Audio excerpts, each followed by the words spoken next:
Druids. The name carries the weight of history and instantly summons an image to the mind. For some, that image is of a wise man, a seer, one who walks among the bright trees, speaking with animals, watching the phases of the moon, and gazing at the stars. For others, it is something slightly darker, yet all views have largely been shaped over many generations, crafted by an image painted in part by the words of the Roman poet Lugh, who wrote in the famous Pharsalia, "While you, ye Druids, when the war was done, to mysteries strange and hateful rites returned, to you alone it is given the heavenly gods to know or not to know. Secluded groves your dwelling places, and forests far remote. If what ye sing be true, the shades of men seek not the dismal homes of Erebus, or death's pale kingdom, but the breath of life still rules these bodies in another age. Life on this hand, and that, and death between."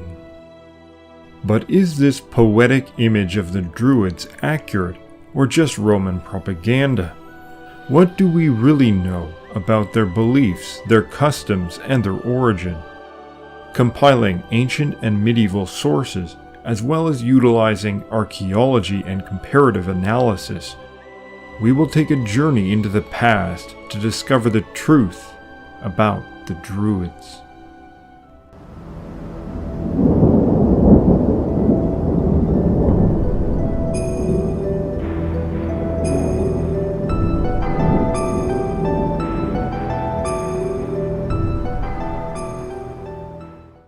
Welcome friends, I'm Kevin McLean. If you'd like to support the channel and see more in-depth videos like this, please consider supporting me through Patreon or PayPal. Great thanks to all of my supporters. Stonehenge. To some, the quintessential symbol of the Druids and their teachings. This view is not a new one, though it was espoused powerfully by many antiquarians in the 18th and 19th century. Geoffrey of Monmouth, a 12th century writer famous for his largely invented tale, The History of Britain, ascribed the making of the structure to Merlin and the giants. It is possible that this tale partly reflected local folklore about the place, yet archaeological research has conclusively proven that the stones of the Great Henge were raised long before the days of Merlin, and even before the days of the first Druids to set foot beneath the lofty oaks of Britain. While some smaller stone circles date within the Bronze Age, the most famous monuments, like Stonehenge and Newgrange, were built by the hands of Neolithic peoples, the group sometimes called the First Farmers. These people migrated from Anatolia and spread out across Europe, replacing and mixing with the hunter-gatherer populations of the Mesolithic. The first farmers reached Britain around 4000 BC and began clearing the land for agriculture and erecting monuments of earth and stone, often related to collective burials of the dead. They would have spoken a language unrelated to the Celts and most European languages today. Sites like Stonehenge are indeed connected to the lunar and solar cycles, the observation of which is important for the agricultural cycle, but they were not of Celtic origin, and it also isn't clear that later peoples were aware of their celestial alignments. These places did, however, remain important to later Celts, as myths of Newgrange and other sites in Ireland attest. They were most likely viewed by them in much the same way that we view them now, as mysterious ancient places of magic and wonder, even frightening places at times. To begin to build a true understanding of who the Druids were and what they believed, we must instead turn away from the Neolithic monuments of Western Europe and cast our gaze eastward. The Proto-Indo-Europeans were a people that most likely lived in the steppelands of modern-day Ukraine and Russia, perhaps in the 4th millennium BC, though estimates vary. They mastered techniques of horse training and riding, and they shared a common language, similar beliefs, and when they began to spread out across Europe and Asia, perhaps in a manner not so dissimilar to spreads of later steppe cultures like the Huns or the Mongols, they brought their language and beliefs with them. It was those beliefs that would act as the kernel for the Druids. Between 3100 and 2600 BC, the Proto-Indo-European Yamnaya culture began to spread into the Danube Valley, moving as far west as modern Hungary. And it is here that it is theorized the ancestors of both the Celtic and Italic languages developed. The river itself received its name from them, Danu, and is likely one of the original names for the mother of the Celtic gods, which was a Proto-Indo-European goddess of the river, derived from Dena, meaning to flow, similar in meaning to the Greek goddess Re, but likely a direct cognate with Danae, mother of Perseus. They gave the same name to other rivers, such as the Don, the Donets, Dnieper, Dniester, which come from the same root, but the name appears in Sanskrit as a goddess, and in Avestan as a word for any river. And thus, at one time, likely as late as the Middle Bronze Age, the people that went on to become the Celts or Gauls, and those who became Romans, originated largely from the same peoples, culture, and language. Yet the Romans had no Druids, or did they? The word Druid is derived from Proto-Celtic deru, meaning oak, and wid, meaning to see. It was one of the only times that the ancient Roman writer Pliny the Elder actually correctly sourced an etymology. He said, "It is very probable that the priests themselves may have received their name from the Greek name for that tree." Though he was incorrect about the Greek origin, one can hardly fault him for not having theorized the Proto-Indo-European language. Many of the accounts of the Druids present them as something exotic, linking them to woodland groves, oak trees, philosophy, reincarnation, and the stars. They were also shown as having great power and influence in society, forming an established and organized elite. Sometimes, this exotic portrayal creates the idea that these activities were extremely unique. But on close examination of other societies that emerged from or were influenced by Proto-Indo-Europeans, we see very similar social structures, practices, and beliefs emerge. In the Vedic tradition of India, the Brahmins constitute a social order nearly identical to that which Roman and Gaelic accounts ascribe to the Druids. Ideas of reincarnation also emerge there, as does a powerful system of astrology. Yet closer in time and space to the Celts we find the Mantes of ancient Greece. They were expert diviners that would study for years and pass down the gift along family lines. Greek armies would not go into battle without a Mantes receiving good omens from the gods. And in the Roman tradition, there were also many rituals that were carried out by priests who were drawn most often from very elite members of society, led at least in theory by a head priest called the Rex Sacrorum, the king of the sacred, which in ancient times had been directly connected to the former kingship of Rome. Senior priests in the Roman religion were called pontifex, meaning bridge builder. They acted as a bridge between the community and the gods. Members of the Roman elite filled these positions, who were then subject to the rules and duties around the office passed down through tradition. In the imperial period, the emperor co-opted the title of Pontifex Maximus, which had become the de facto most powerful priestly position. This is all very similar to the practices of the Druids that the Romans describe, as if it was some alien thing. By the time of the 1st century BC, when the Romans and Greeks are dealing with Druids, their behaviors may well have seemed alien to them, but the traditions ultimately came from the same source. And had Julius Caesar gone back in time and seen Rome as it was in 700 BC, he may have seen a place and a people more similar to the Gauls of the 1st century than to the Romans. Our first sources on the Druids, and indeed on the Celts themselves, come from ancient Greek writers.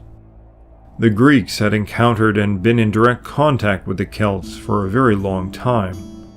Not only had the Celts spread through much of the Balkans by the later Iron Age, invading Greece itself in 279 BC, but the Greeks had also established colonies in southern Gaul since approximately 600 BC. Most significant of these was the port city of Massalia, modern-day Marseille. The city acted as a trading hub for goods traveling between the Iberian Peninsula and the east, but also for goods going and coming from the north along the Rhone River. Most notoriously, it was a source of wine for the Celts, as Posidonius reports. But archaeological discoveries show it was much more. It was the Celtic gateway to Greek culture. When Caesar later remarks that the Celts write using the Greek alphabet, it was likely that this developed through close connections to Massalia.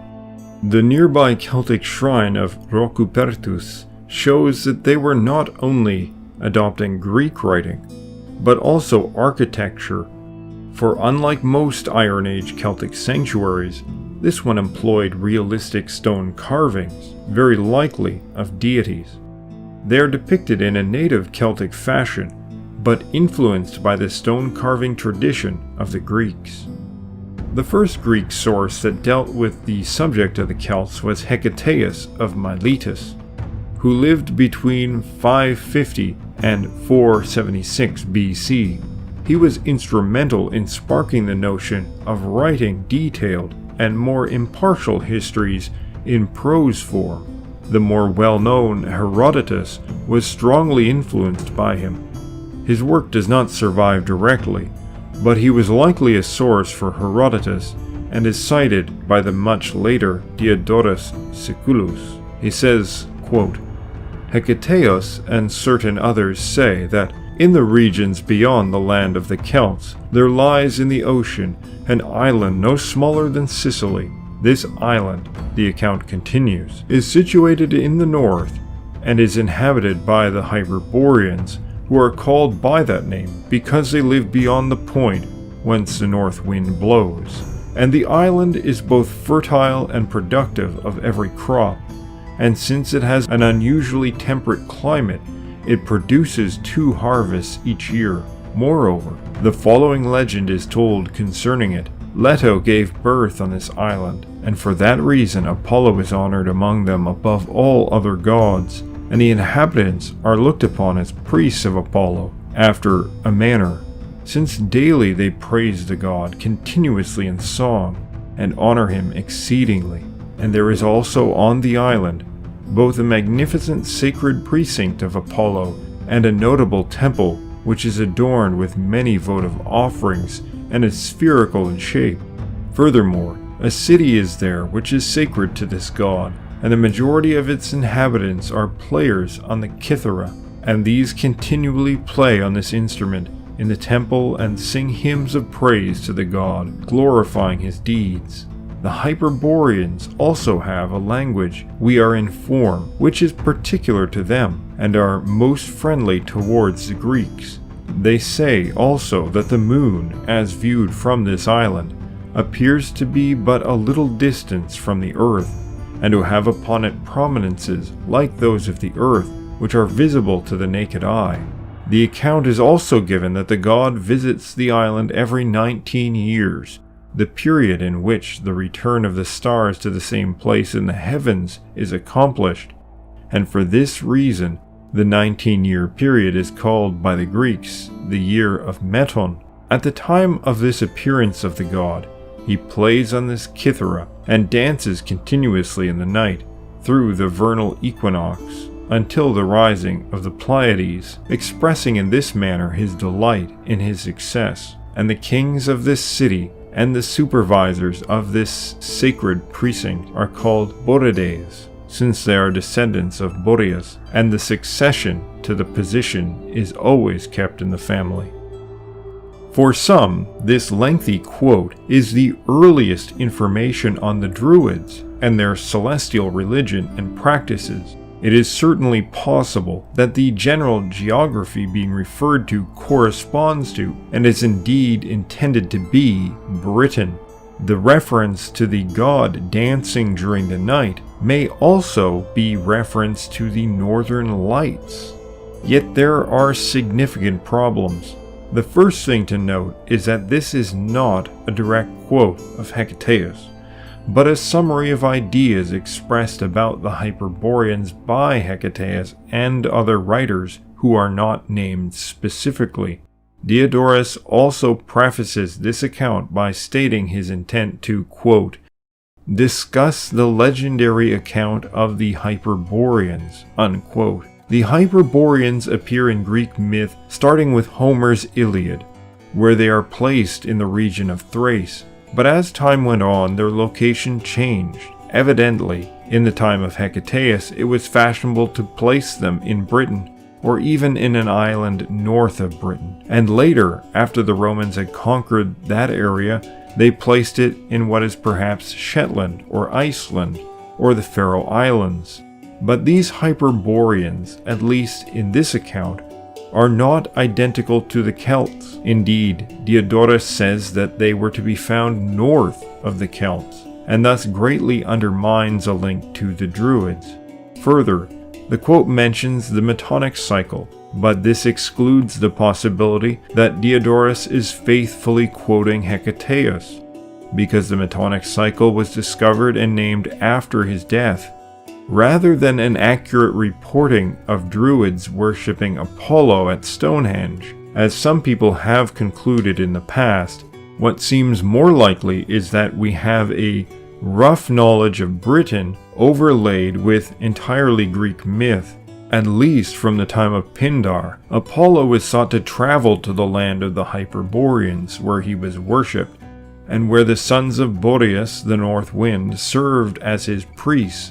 But the difference is that Pindar knew the truth about the Hyperboreans. Quote, but neither by taking ship, neither by any travel on foot, to the Hyperborean folk shalt thou find the wondrous way. There is nothing that isn't of Greek origin in the account, other than rough geography. Xenophon speaks of Celtic mercenaries operating in Greece, employed by the Sicilian tyrant Dionysius to support Sparta in the Peloponnesian War and subsequent strife. They were an important factor in several key battles, and became known and feared throughout Greece for their fierceness and utter fearlessness, which had an impact on how philosophers such as Aristotle came to see them.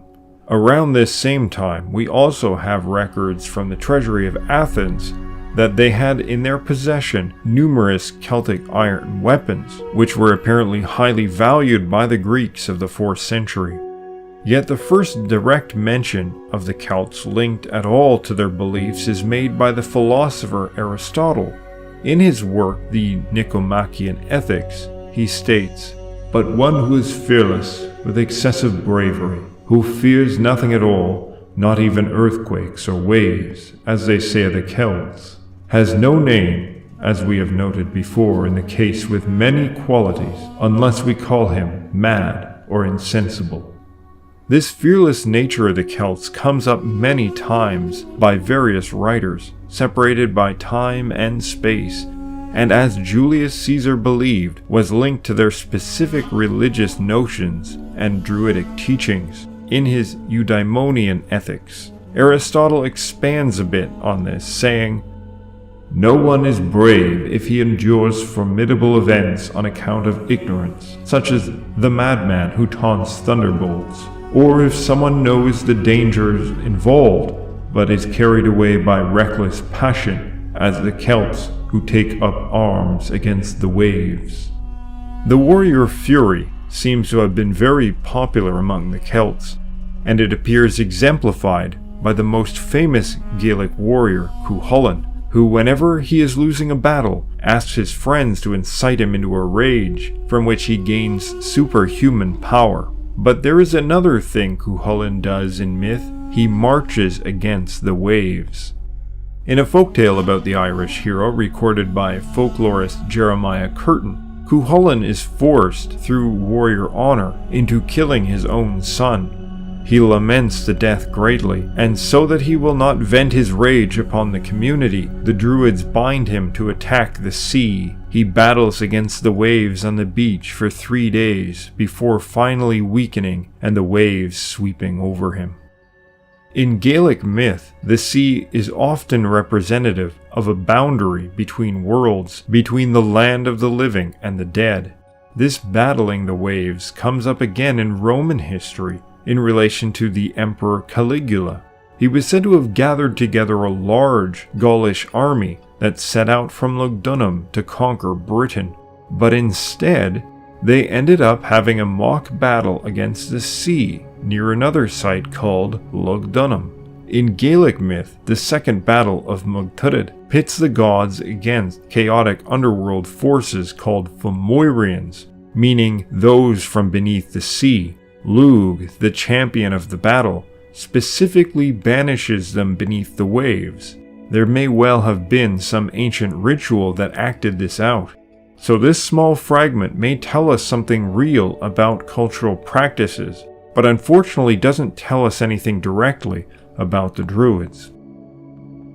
Ephorus remarks that the Celts were great admirers of the Greeks and generally followed the same customs. Ptolemy was a companion of Alexander the Great. He gave an account of Alexander's meeting with a group of Celts. Alexander was hopeful of maintaining good relations with the Celts so that they wouldn't attempt to invade Greece while he was marching east. He also brought Celts along as mercenaries in his army, as had become standard practice by this time. Ptolemy says, "During the campaign, some Celts living near the Adriatic Sea arrived seeking goodwill and friendship. Alexander received them warmly, and while they were sharing a drink, asked them what they feared most, thinking that they would say him. They answered that they feared nothing, except that the sky might fall down upon them." The idea of the sky falling is likely linked to a belief in an end times akin to Ragnarok, and we see the same type of thing repeated in Irish legends. In the Tonbo Culigna, Sualtam, the mortal father of Cuchulainn, heard him fighting in battle. Then said Sualtam, "Is it the sky that cracks, or the sea that overflows its boundaries, or the earth that splits, or is it the loud cry of my son fighting against odds?" Then, when Conchobar, the king of Ulster, asks his men to hold their positions in the fight, they respond, "We shall hold the spot where we now stand, unless the ground quakes beneath us, or the heavens fall down on us. We shall not flee from here." So again, what appears to be a random and strange remark recorded in our ancient sources turns out to be an accurate reflection of an ancient Celtic worldview that believed in a time in which the sky would fall, or at least that it may do so. And such a worldview would also have been held and taught by the Druids, the priests and teachers of the society. Sopater was a Greek poet in the late 4th century, and his work survives only in fragments, one of which is called the Galatai. Among them is the custom, whenever they win a victory in battle, to sacrifice their prisoners to the gods. So I, imitating the Celts, have vowed to burn as an offering 3 of those false dialecticians. This is perhaps our earliest reference to Celtic human sacrifice, and it appears as part of a satirical Greek poem. Rather than act appalled, Sopater uses it as a joke. But that a poet is including such details in his poetry likely means these practices of the Celts were more widely known at the time. The Greeks were not alien to the notion of human sacrifice, and though not practiced in the classical age, there were various local traditions that suggest that such practices did take place in the past. This account also seems to repeat later claims by Diodorus Siculus and Strabo that at least some sacrificed people were burnt, sometimes along with first fruits, but we shall return to sacrifice in greater detail later. After the Romans conquered parts of Spain, they sought a mainland path for troop transport, as the sea was under constant threat from the Phoenicians. As they had a good trading relationship with Massalia, they made a deal with the Greek colony. In exchange for a strip of land along the coast the Romans could use to build a road to access their holdings in Spain, they would protect the city from any threats, including those to their north from the Gaulish tribes. Yet by 121 BC, after fighting several battles with various tribes, especially the Arverni, Rome brought the region under its official control, and it gained the name Transalpine Gaul. It is from this region that our first detailed accounts of the Druids emerge. It is possible, even likely, that the Druids had existed also in Cisalpine Gaul, within Italy itself, but no specific account makes mention of them. Celts in Iberia may have also had Druids that go unmentioned. Sometimes this sparsity of sources is taken to be evidence to some that they had an ephemeral existence, that they were in some way inflated or invented even by our ancient sources. It is rather more likely that they were not mentioned, often because they were not far different from priestly groups within most societies of their day. Romans spent most of their ink writing about warfare, and only mentioned the Druids insofar as they were deemed problematic for Roman military ambitions. It was during this time, after making Transalpine Gaul a province and before the march of Caesar's troops, that our first real details about the Druids emerge. Posidonius of Rhodes was born in 135 BC in Apamea, Syria, of a Greek family. He was learned in astronomy, astrology, geography, history, and mathematics. He spent several years traveling in Spain, Africa, Italy, Gaul, and eventually settled down as a teacher in Rhodes, attracting many scholars to him. He was a Stoic philosopher and became well known in elite circles in Rome. Unfortunately, none of his writings survived directly, but some of his accounts were cited in works by later writers like Diodorus, Strabo, Caesar, and Tacitus.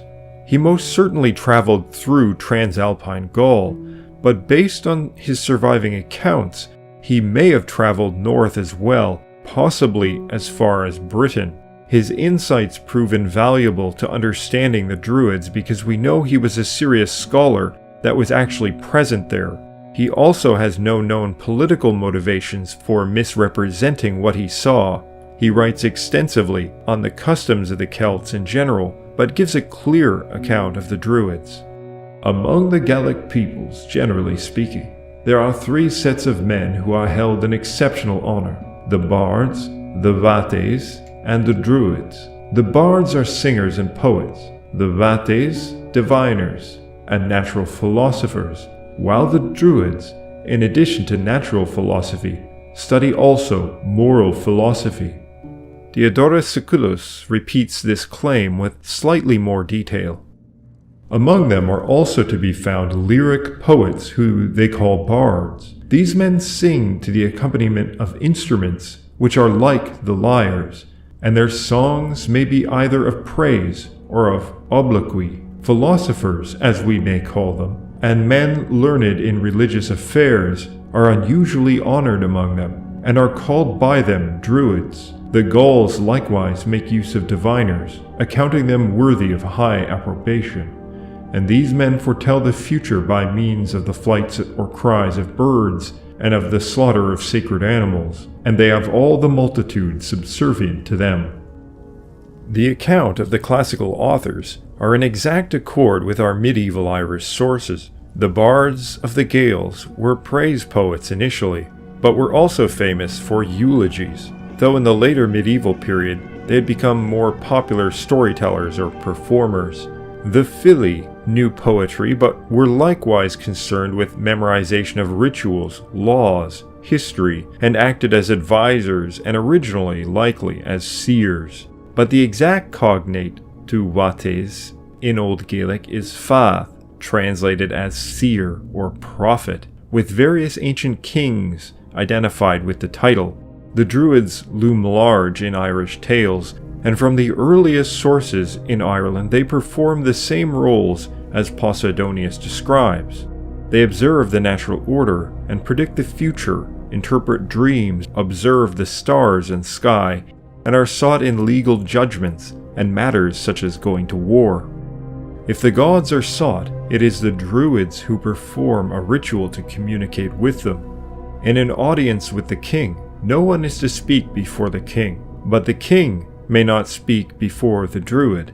They were greatly respected as wise men, even in many cases by Christian sources, sometimes acting as the foster parents of saints or prophesying the birth of saints. Julius Caesar said of them, "One is that of the Druids, the other of the warriors. The former are engaged in things sacred, conduct the public and private sacrifices, and interpret all matters of religion. To these large numbers of young men resort for the purpose of instruction, and they are in great honor among them, for they determine respecting almost all controversies, public and private. And if any crime has been perpetrated, if murder has been committed, if there be any dispute about an inheritance, if any about boundaries, these same people decide it. They decree rewards and punishments." Not only were the Druids priests, but judges and legal experts. In Ireland, by the time of Christianity, this legal role seems to have developed into a separate group called the Brethim, meaning maker of judgments. Although in tales, Druids often also serve as Brethim. They could make judgments without recourse to the local kings, though kings could also make judgments. And most surprising of all, those judgments would be binding across all Ireland. Despite the political disunity, there was a unity on the sacred level, the level of the Druid, and the High King who represented this sacred unity. In the mythical tale, the Second Battle of Mucturid, the recently victorious Lugh checks 3 times with his brethren before making a decision regarding the life of the deposed King Bres. The social power of the Druid then was near total, greater than a priest during the height of Christianity. Yet they did not wield direct political power, and it seems that they never did, nor did they seek it out, at least not in Gaelic sources. Kings were seen as ascending above all social classes, and appear to have sometimes been viewed as gods. Conchobar, king of Ulster, was said to be like a god to the Ulstermen, and it is said that he died on the same day as Christ, from lamenting his death, that his own blood baptized him, and he was one of the first brought to heaven by Jesus. One might see the need for the Druid to speak first to the king, as he is performing his function as priest in communicating to the divine. Kings like Conchobar were sometimes said to have Druids as fathers or brothers, but the king was not seen as a Druid, even if he had received Druidic education. The Druids acted as teachers of the nobility as well as to their own pupils, and we can imagine that such training was strict and long. Caesar says, "They are said to learn by heart a great number of verses. Accordingly, some remain in the course of training 20 years, nor do they regard it lawful to commit these to writing. though in almost all other matters in the public and private transactions, they use Greek characters. What were they memorizing for up to 20 years? For an idea, we should look again to the east, to the very people which Diogenes Laertius links together with the Druids, the Brahmin of Vedic religion. The Vedas are some of the oldest religious texts in the world, agreed to have been composed before 1000 BC, yet they were not written down until much later, much later, perhaps not until the medieval period. How is this possible? Through the might of memorization. Through long periods spent reciting, using poetic rhythm as an aid, vast amounts can be memorized through hard work and time, such as the 20 years cited by Caesar. Moreover, this memorization of the Vedas actually preserved them in a more archaic state than likely would have been the case through textual copying, which tends to accumulate errors and introduces updates and corrections. Memorized poetry preserves itself very well over time, and it was exactly these same techniques that were being utilized by the bards and druids, and likely had their root in Proto-Indo-European practice. People today in India still train to memorize the Vedas, starting at an early age. In ancient Greece, poets also used to memorize and recite the entire Iliad, and in origin, the Iliad was likely not written by a blind poet named Homer, but was an oral composition that predated its writing, possibly by hundreds of years. This puts Caesar's comments in better perspective, when he says that the Druids forbade the writing down of the sacred material because they valued the power of memory. They likewise may have thought it profane to write down the sacred hymns and knowledge. But regarding the organization of the Druids, Caesar made one of his most controversial claims, a comment that some scholars find hard to believe. Over all these Druids one presides, who possesses supreme authority among them. Upon his death, if any individual among the rest is preeminent in dignity, he succeeds. But if there are many equal, the election is made by the suffrages of the Druids. Sometimes they even contend for the presidency with arms.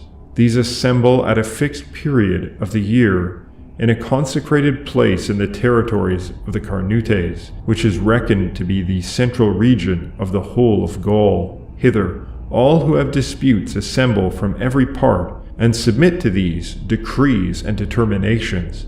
This method is supposed to have been devised in Britain and to have been brought over from it into Gaul, and now those who desire to gain a more acute knowledge of that system generally proceed thither for the purpose of studying it. Many have understood this last section as referring to Druidic beliefs having been brought from Britain. However, it is possible that it refers instead to the specific organizational system that was just being elaborated, rather than Druidic beliefs generally. Some scholars have found it difficult to believe that the Druids could have been centrally organized, given the tribal divisions within Gaul. However, Ireland was no less politically divided, yet there are accounts of the Druids having centrally organized, and they were able to cross tribal borders and perform or make judgments in the court of any king of Gaeldom. An Irish tale from the province of Meath, meaning middle or center, tells of how the Druids of Ireland were gathered there. The Druid Meath lit a mystical fire upon the hill of Uisneach that burned for 7 years. Then he cut the tongues out of all the Druids of Ireland and buried them under the hill considered to be the very center of Ireland. And he sat down upon the hill overtop all those tongues and served as the chief seer and master of knowledge. Uisneach was the site of a great gathering, both at Bealtaine and Samhain, and great fires were lit there, and great amounts of ash and animal bones from sacrifices were found. It was from this site the kings of the Fir Bolg were said to have divided the land into 5 provinces. It was at this site that the sons of Kermit murdered Lugh.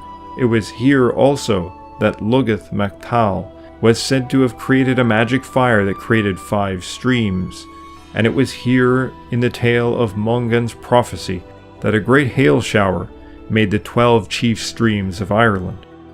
The notion that the Druids of Gaul would have gathered in a similar place considered the sacred center, the Omphalos, is highly credible given direct examples from Ireland of exactly the same thing. In the story of Mitha, his sitting upon the tongues is a symbolic expression of him ruling over their judgments and words as chief Druid.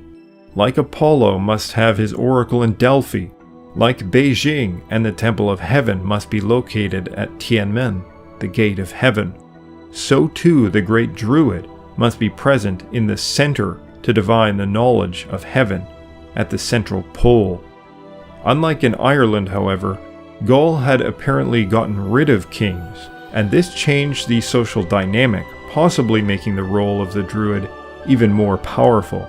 It is not difficult to see why the Romans may have been concerned about them and desired to suppress them, not so much for religious sensibilities, but as a direct political threat.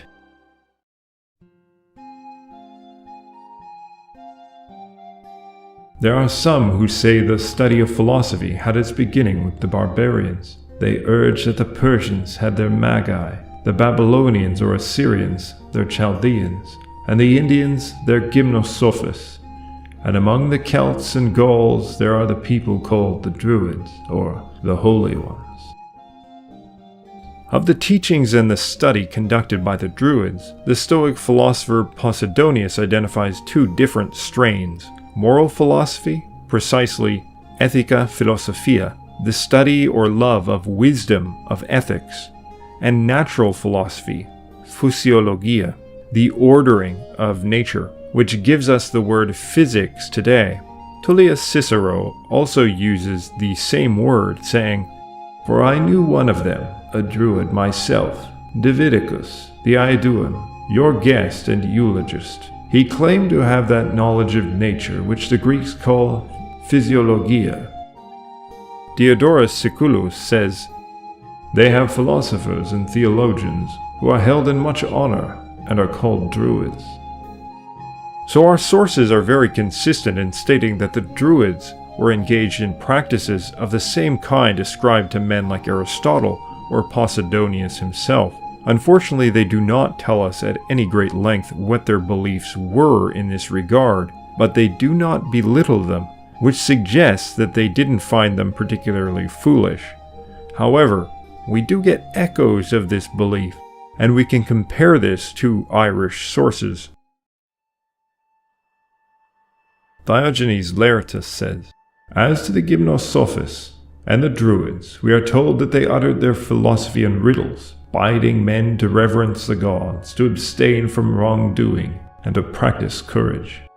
Posidonius says, "The Druids are considered the most just of men, and on this account they are entrusted with the judgments, not only of private disputes, but of the public disputes as well, so that in former times they even arbitrated cases of war and made opponents stop when they were about to line up for battle, and the murder cases in particular had been turned over to them for decisions. Further, when there is a big yield from these cases, there is forthcoming a big yield from the land too, as they think." It is this last section regarding yields from legal decisions equaling yields from the land which proves key to understanding the Druidic moral view. For the exact same idea is found in medieval writings ascribed to Druids in Ireland. The Testament of Moran preserves perhaps the clearest conception of this ancient principle at work.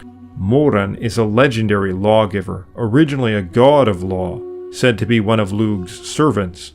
He provides advice to the incoming king, Feradach Fechtnach. He says, "Let him keep my advice which follows here. Tell him before every other word. Bring him with every word this lasting justice. Let him preserve truth, it shall preserve him. Let him raise truth, it will raise him. Let him exalt mercy, it exalteth him. Tell him, it is through the truth of the ruler that plagues and great lightnings are kept from the people. Tell him, it is through the truth of the ruler that he judges great tribes and great riches. It is through the truth of the ruler that he secures peace, tranquility, joy, ease, and comfort. It is through the truth of the ruler that he dispatches great battalions to the borders of hostile neighbors. It is through the truth of the ruler that abundances of great tree fruit of the great wood are tasted. It is through the truth of the ruler that milk yields of great cattle are maintained. It is through the truth of the ruler that there is abundance of every high, tall corn. It is through the truth of the ruler that abundance of fish swim in streams. Tell him, since he is young, his rule is young. Let him observe the driver of an old chariot. For the driver of an old wheel rim does not sleep. He looks ahead, he looks behind, in front and to the right and left. He looks, he defends, he protects, so that he may not break with neglect or violence the wheel rims which run under him. Tell him, let him be merciful, just, impartial, conscientious, firm, generous, hospitable, honorable, stable, beneficent, capable, honest, well-spoken, steady, true judging. Tell him, he may die, he will die. He may depart, he will depart. How he has been, how he will be, that is what will be proclaimed. He is not a true ruler unless he performs these deeds.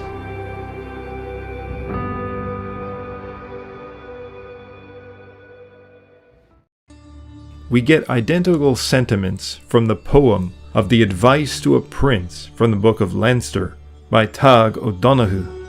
If I were an illustrious king, I would not go one step beyond the right. I would not abate my authority until my law were fulfilled. The things that are best for a prince during his reign are truth, mercy, and silence. Those that are the worst for a king's honor are straying from the truth and adding to the false. Truth in a prince is brighter than foam cast up from the mighty wave of the sea, as the sheen of a swan's covering in the sun, as the hue of snow on a mountain. A prince's truthfulness, it is known, brings milk into the world. It brings corn and mast. These sentiments can be found nearly identically in Vedic scriptures, in Zoroastrian texts, and even in Confucianism and classical Chinese thought. And to understand it is to understand the moral philosophy of the Druid.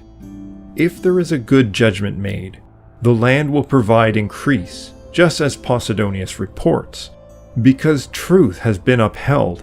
Truth in itself is a cosmic force in the conception of the Druids. The word used in the text is fyr, which comes from Proto-Indo-European veros, cognate with Latin verus. It means what is true, what is right, but clearly this truth has a transcendent nature as employed here.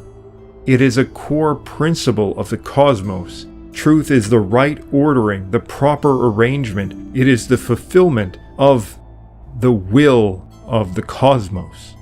In Gaelic texts, there are various instances of this happening. If a ruler is bad, if they pass an unjust judgment, if they commit a wrongdoing, the crops fail, the cattle die, there is constant war. In mythology, Bress is shown to be such a ruler, and events will always conspire to destroy those who turn against truth. It is possible that truth was seen as the principle of the cosmic order, just as one circles sunwise for a good blessing, moving with the flow of the cosmos represented by the cycle of the sun. Turning the opposite way, turning against the right ordering of the cosmos brings disaster and death, just as lies bring disaster. This isn't an isolated concept, but direct parallels are found in Vedic concepts of Rita, the Avestan Asha, and was likely a key part of the original Indo-European view of the cosmos. It isn't restricted to Indo-European traditions, however. The Chinese emperors were also said to rule with the mandate of heaven when the harvests were good, when there was social order, and things were generally going well. But when the harvests failed, or when there were great floods or other disasters, It meant the mandate of heaven was rescinded and the king or emperor was to be deposed. The ruler must align with the cosmic order of the heavens, the truth, in order to maintain goodness. It is a moral philosophy, but it is also inseparable from the natural philosophy, in that the material world is an expression of this truth, or the cosmic order.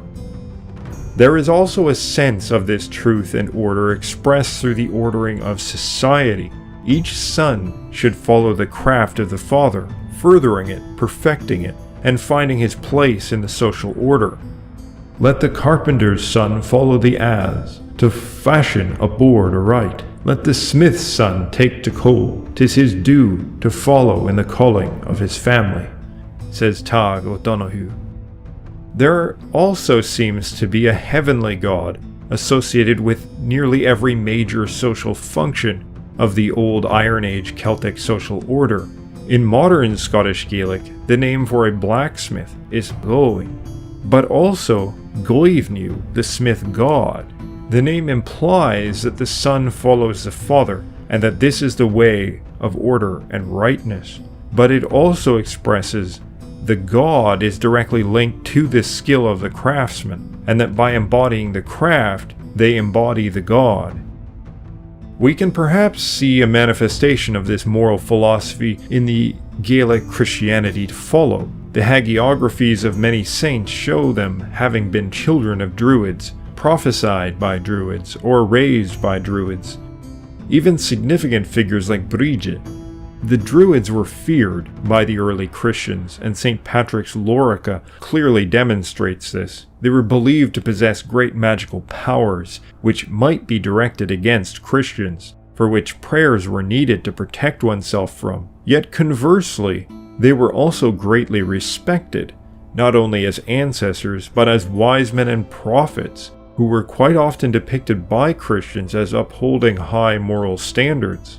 The mythologized conversion process depicted in Irish sources does not try to prove the Druids did not have great powers and learning, but that the Christian god and his saints were more powerful and knowledgeable.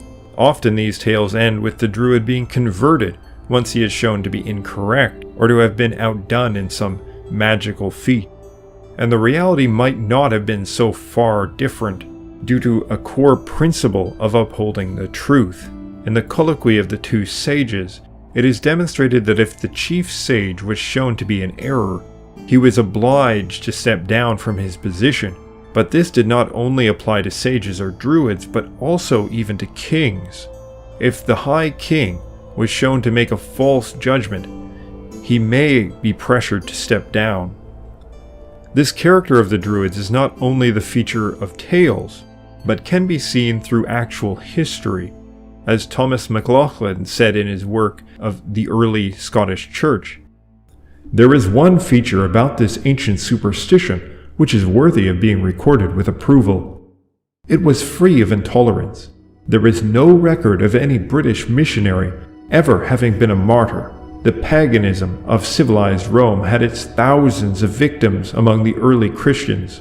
The paganism of uncivilized Britain had not so much as one, and it would be well if the same could be said of some of the forms of Christianity that succeeded it." High praise from a reverend writing in 1864, but it is generally true. The later hagiographies of Patrick have him doing battle with Druids, but the earliest accounts, such as those from the monk Tirichan in the 7th century, display no such actions. Patrick is peacefully traveling about, freely given audience with kings and druids who discuss with him, even if they do not accept his beliefs. He did travel with an escort, but his safety was guaranteed by the personal word of the High King of Tara, Loigara, who was a devoted pagan in the company of druids. Had the druids been intolerant, he would have simply been expelled from the country or killed. Of the natural philosophy of the Druids, we get hints of it in some of the short quotes from our ancient sources. Posidonius says, "Both these and others assert that the soul is indestructible, and likewise the world, but that sometimes fire, and sometimes water, have prevailed in making great changes. The importance of both fire and water is attested in Gaelic sources. A sacred fire was lit on significant days in Ireland, such as Bealtaine or Samhain, the start of summer and winter respectively. All fires in the region would be extinguished and relit from a pure source, which would be lit either by a king or druid. A sacred fire was maintained by St. Brigid and Lugh, daughters of the gods Dagda and Lugh respectively. And sometimes the Dagda is called Aeth, meaning fire, or sometimes he has a son called Aeth. Cormac's 9th century glossary explains Aeth to be fire, which returns souls to God, but also as being the same as Roman Westra. Lugh is also connected with heat and fire, the wielder of the lightning, perhaps one of the manifestations of Aeth. Cattle were sometimes driven between sacred fires lit by Druids in order to protect them from disease. Men and women would also leap over coals or fires in order to receive purification. Water was likewise used for purification, as it was elsewhere. Nechtyn, which may be another name for Nuada, or his son, possessed the well from which flows the Boyne River, which is explained also as being the Nile River, the Danube, the Tiber, and others. Nechtyn's well, then, is the source of all the rivers in the world, and his wife Boyne is then the same as Danube. A story tells that Nechtyn's well was also the source from which flowed all knowledge of the world, which was dispersed into the waters through the hazel tree of wisdom dropping the nuts into the water, which were then eaten by fish, specifically salmon. All of one's sins could be cleansed through the well, but it could only be approached by Nechtyn himself or his cupbearers.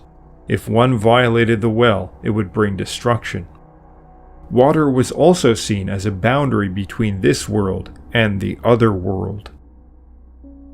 In the hagiography of Patrick, the Druids remark that he worships a god who is one time fire, another time water. The early myths of the saint have him drawing fire from water, causing ice to burst into flames, and this likely expresses mastery of these elements that was very important to the local beliefs. The notion of fire and water overcoming the earth at times suggests possibly a cyclical pattern of destruction and renewal within the Druidic belief. The monk Tirahan records that the Druids called the Day of the Lord's Judgment Erdatha, meaning refreshing, restoring, or celebration, and this is in relation to High King Loigara being buried with his weapons ready to fight. It is possible that there was a belief in a great battle to come, such as recorded in Norse tales of Ragnarok, where selected dead warriors would rise to fight and would be in need of their weapons. Such a prophecy is given by the goddess Morrigan at the end of the second battle of Mugtrug. In the myth of Ragnarok, it is fire that overcomes the world, but it does not completely destroy it. What exactly is the earth which cannot be destroyed by fire or water? The Greek word employed by Strabo, and likely by Posidonius he is citing, is kosmos, meaning earth or universe, but with a slightly different connotation to it than a word like ge, that references more properly to the earth beneath one's feet, or the soil. Rather than specifying an element directly, it is more often used to express an idea of order, which is the origin of the word. So what we might understand is that the unbalancing of fire and water may at times disrupt the order of the cosmos, which creates destruction. So there is here an idea possibly of a balance that must be maintained, perhaps referring back to the cosmic truth. Of all the ideas of the Druids that have been preserved, the belief in the immortality of the soul and reincarnation is perhaps the best well known. The ancient writers thought this belief distinct from their own views, despite believing in one shade going into the realm of Hades, or heroes existing in Elysium.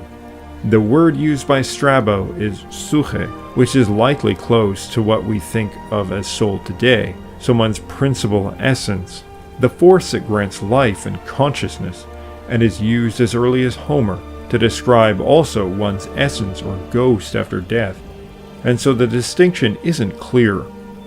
Strabo might not have understood exactly how it was distinct either, which is why he adds, quote, as others also believe. The key difference, then, is not in the soul's indestructibility, but in what happens after the destruction of the body. Julius Caesar said, "They wish to inculcate this as one of their leading tenets, that the soul does not become extinct, but pass after death from one body into another." Lucan says, "If what ye sing be true, the shades of men seek not the dismal homes of Erebus or death's pale kingdom, but the breath of life still rules these bodies in another age. Life on this hand and that, death between. Happy the peoples beneath the northern star in this their false belief." The process detailed here is not as straightforward as is sometimes thought, in part due to the difficult translation of Lucan. What is sometimes translated as age is orbe from orbis, meaning circle, rotation, or world. It could poetically mean age, as in another rotation of the sun or sky, but it is also an interpretive game. There exists a 10th century Gaulish commentary on Lucan's Pharsalia that includes some additional details. It says generally that they deny the spirit perishes, but moves to the underworld, with whom horses and servants and many household items they burn, by which means they acquire them. Thence the spirit joins the battle to come, nor life itself to forbear, just as the same ones we obtained in another nature from departing. Now this translation is lacking, but it seems to suggest a coming battle, and the dead living in another place, not as dead spirits in a shady Hades, but living much like men do in this world, and being in need of household items which are burned for them. It is not clear when this commentary was written for the first time, so we cannot be sure how accurate the information in these notations are, but elements of it do seem to be echoed by Irish sources. The monk Tyrchan gives an account of the meeting of High King Lugh and St. Patrick, with the High King refusing Christianity, explaining, "My father Neil did not allow me to accept the faith, but bade me to be buried on the ridges of Tara. I, son of Neil, and the sons of Dunlan, of face to face, in the manner of men at war. For the pagans in their tombs have their weapons ready, until the day of Erdatha, as the Druids call it, that is, the day of the Lord's judgment." Lugh appears to believe, based on this statement, that he will in fact be resurrected in his body on the day of Erdatha. Tyrchan explains that this is the day which the Christians call the day of the Lord's judgment, namely, the day when the dead will rise and be judged by God, so perhaps there is a deeper similarity there than simply some end times prophecy. However, there exists also a translation, or more of a Gaelic version of the Pharsalia, which includes its own diverging details regarding the Druids. "Come there the people of the Druids, that people whom science and prophecy used to serve to learn the future, from the course of stars and constellations. And this is what they would say through their diabolical sciences, that the soul of those that died in this temperate zone were taken southward through the torrid zone and placed in other bodies in the southern temperate zone." Now, to call this a translation of Lucan is a stretch, but it is clear that they understood the belief to be not another age, but another location. On this surface, it suggests that people from the northern hemisphere are reincarnated in the southern hemisphere, but from other sources this does not seem to be exactly what is intended, but the direction of north and south are important. In a rather obscure Middle Irish work, the author, Amergin, gives an account of ideas concerning knowledge and skill. "God does not give equal wisdom to all, tipped, inverted, right side up. No knowledge, half knowledge, full knowledge. Where is the root of poetry in a person? In the body or in the soul? Some say the soul, for the body does nothing without the soul. Some say it is in the body where the arts are learned, passed through the bodies of our ancestors. It is said that this is the truth remaining over the root of poetry, and the wisdom in every person's ancestry does not come from the northern sky into everyone, but into every other person. Does this refer to a type of migration of the soul from the northern sky, the celestial pole? The north was where the gods learned their arts on the 4 sacred islands. They came into Ireland from the north, yet the north also has an inauspicious association. Tuath means north in Gaelic, but clay is also used. Clay means left, but also wrong, sinister, inauspicious. This comes from a very ancient practice of orientation by facing the rising sun. Right is yes, and just as in English it means right, just, agreeable, all things as they should be, the opposite of clay. In the tale The Battle of Finn Huireann, when referring to the prayers of the Druids, it says, "They went upon the hides of old hairless bulls, and on the hurdles of the rowan tree, and their faces north towards hell." Presumably, there is not a sinister connotation. North was also the direction of the abode of the gods and the ancestors. It is possible also to read this significance of the north into Lucan's poem when he says, "Happy the peoples beneath the North Star in this their false belief." The northern sky is the center of the cosmos, the unmoving position in the sky fixed near the northern star. But Irish sources provide various beliefs about the afterlife, not always consistent with the theme of automatic reincarnation for all. In the Dinshenahas, it is said that the pagans believed the dead would travel to the House of Dawn. This house is identified as a rocky island off the southwest coast of Ireland, with a giant hole worn straight through it, forming a large tunnel. We see with hold standing stones that otherworld magic is able to pass between the realm of the living and the dead through such holes, and that this is almost certainly the same reason why this island, a gigantic hold stone, is called the House of Dawn. Dawn was said to be the first of the Milesians to die, and he died at sea, another place associated with the dead and underworld in Gaelic myth. Elsewhere, he is said to be the son of the Dagda, or Mithir. He is equivalent to Vedic Yama. Yet this fate of residing in the House of Dawn is apparently not the ideal. We are told that the pagans believed that the souls of the righteous men will not dwell in the House of Dawn, but observe it only from a distance. This implies judgment after death based on moral character. In Norse myth, we are told that the souls of sinners and oathbreakers suffer in the afterlife. It may be that people are able to transcend the earthly cycle of death and reincarnation, represented perhaps by the House of Dawn, achieving a type of deified state.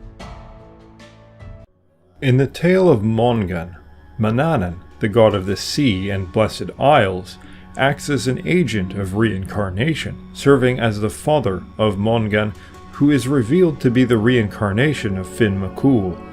Sometimes Amergin's poem is given as evidence of reincarnation, but it is more correct to say that he was invoking the transcendental all when he says, "I am wind on sea, I am a sea wave upon land, I am the sound of the sea, I am a stag of 7 combats, I am a hawk upon a cliff, I am a teardrop of the sun." The tale of Fintan mac Bochra, however, does show reincarnation, but Finn is most certainly a god. He is said to be a survivor of the first people who arrived to Ireland, and lived for thousands of years. Every time he was to die, his form changed into a different creature, and he continued to live on. but Fintan acts as the collective memory and knowledge of all the Gaels. He served the Fir Bolg and the Tuatha, was married to the sister of Lugh, and is specifically said to have been appointed by God to distribute knowledge to men. He directly communicates with the god called Trefungi, the strong upholder, named as a great warrior, the king of the sky, and the one who rises and sets the sun. Trefungi gifts him with the seeds of the sacred trees of Ireland. As a symbolic act of transferring the knowledge of the past, a story is told of Fintan meeting St. Patrick, imparting to him the tale since the beginning of Ireland, and then being blessed by Patrick and dying a Christian, thus making Patrick and the Church the inheritors of the knowledge of Fintan, the god of all the knowledge of the Fili. His process of reincarnation isn't likely reflective of the general process of every man. We see representations on Gaulish and British Iron Age coins suggestive of a celestial worldview. Some details seem to survive in early medieval Christian works such as Saltir Naran, where the colors of the winds are described along with descriptions of elemental forces.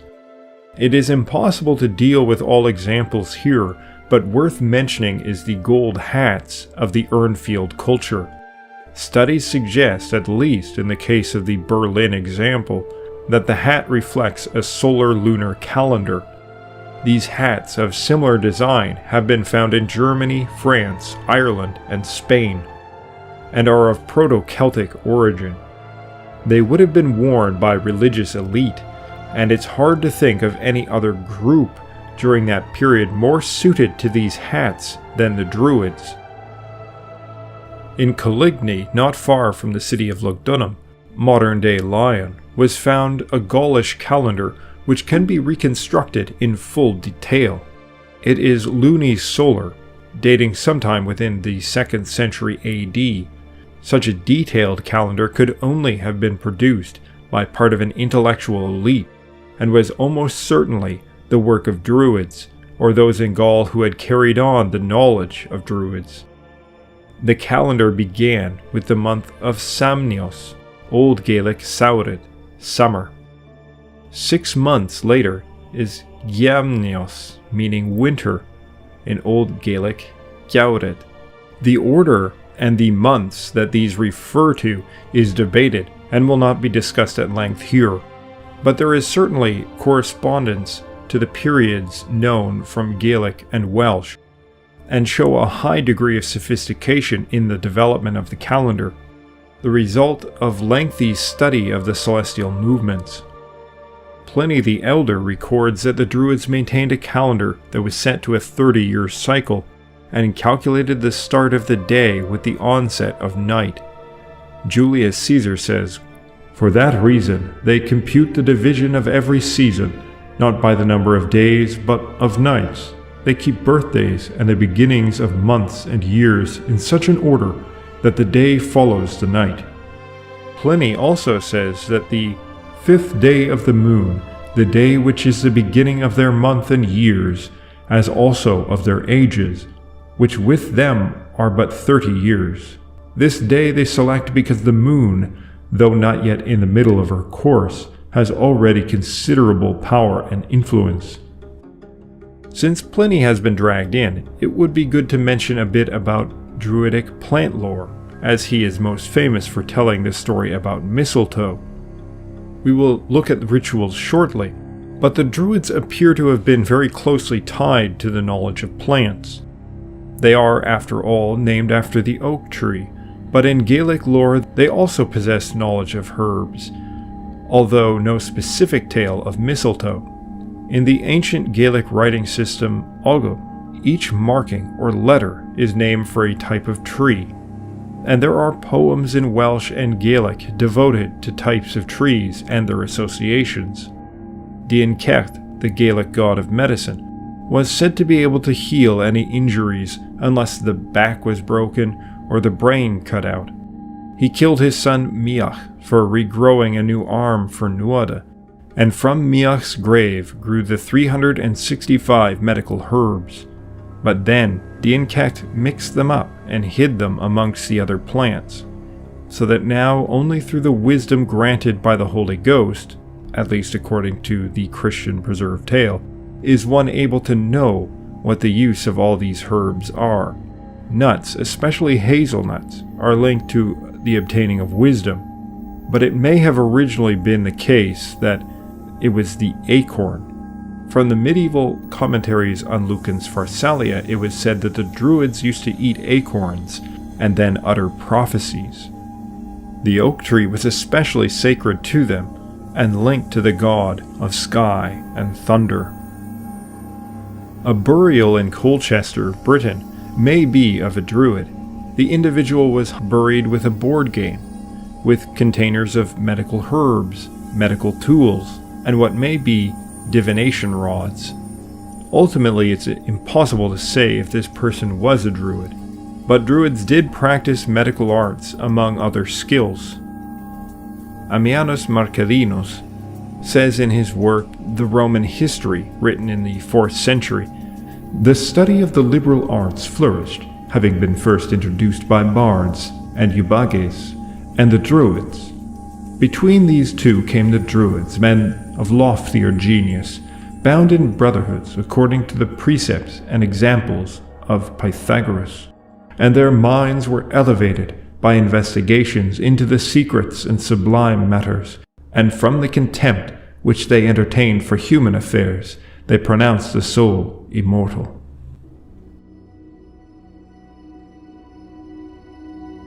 The Gallic provinces, too, were pervaded by magic arts, and that even down to the period within memory, for it was the Emperor Tiberius that put down their Druids, and all that tribe of wizards and physicians. At the present day, Britannia still cultivates his art, and that with ceremonials so august that she might almost seem to have been the first to communicate them to the people of Persia. Ritual was and is an important aspect of religious worship. Rome had its own august ceremonials to the gods, carried out with precision, so when Pliny remarks on the devoutness of Druidic ritual, it is good to keep in mind this comes from a culture also dedicated to such rituals. It may not be an accident that the first group that came to Pliny's mind to compare the Druids to were the Persian Magi. Indeed, we have looked at other examples where they have been likewise grouped together with Magi and Brahmins. Both of these groups emerged out of the Proto-Indo-Iranian culture, which in turn had its roots in Proto-Indo-European. That these two separate religious orders emerged from that tradition, which both seem to have had various similarities with the Druids, may be due to an Indo-European origin to certain core concepts, organizational practices, and rituals. The fire ritual was perhaps the most important and visible aspect of the practice of the Magi, but likewise plays an important role in all Vedic-derived traditions, including many forms of Buddhism. The earliest Greek source that directly references Celtic religious practices related to burning. Archaeological studies conducted at Uisneach in Ireland, the site of the legendary Beltane fires, prove that fires were lit upon the hill, and great sacrifices made judging by the amount of animal remains and ash. All the Gaelic festivals were associated with fire to one extent or another. The fires at Samhain and Beltane, however, may have been the most important. There was a tradition of relighting the fires, which was an act of purification of the fire itself, by extinguishing what might have been a perpetually burning fire and relighting it as part of a ceremony, either conducted by a chief druid or a king.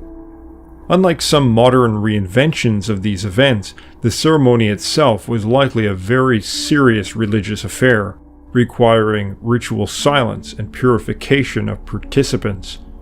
After the sacrifices were complete, feasting and merriment would then have begun, but the ceremony itself would be reverential, and as Pliny puts it, so august that they might have taught it to the Persians.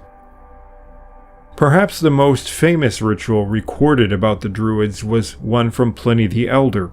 Some have wished to discredit the account provided by Pliny of the Druids, but in terms of our ancient sources, he is likely a more reliable one than some others. He spent several years in Gaul, serving along the Rhine, and was thus in a much better position to know something about the Druids through direct observation, or at least local Gaulish hearsay, than many others. The Druids, for that is the name that they give their magicians, held nothing more sacred than the mistletoe and the tree that bears it, supposing always that tree to be an oak. Of itself, the oak is selected by them to form whole groves, and they perform none of their religious rites without employing branches of it, so much so that it's very probable that the priests themselves may have received their name from the Greek name for the tree. In fact, it is the notion with them that everything that grows on it has been sent immediately from heaven, and that the mistletoe upon it is proof that the tree has been selected by God himself as the object of his especial favor. In a rare case, Pliny's etymology actually turns out to be very near the mark. Often ancient etymology isn't even close. Pliny goes on to detail the ritual. When found, the mistletoe is gathered with rites replete with religious awe. This is done more particularly on the 5th day of the moon, and they call her by a name which signifies in their language the all-healing. Having made all due preparations for the sacrifice and a banquet beneath the trees, they bring thither 2 white bulls, the horns of which are bound then for the first time.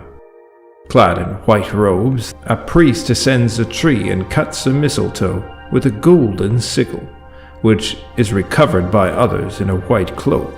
They then sacrifice the bulls, offering up their prayers that God will render this gift of his propitious to those to whom he has granted it.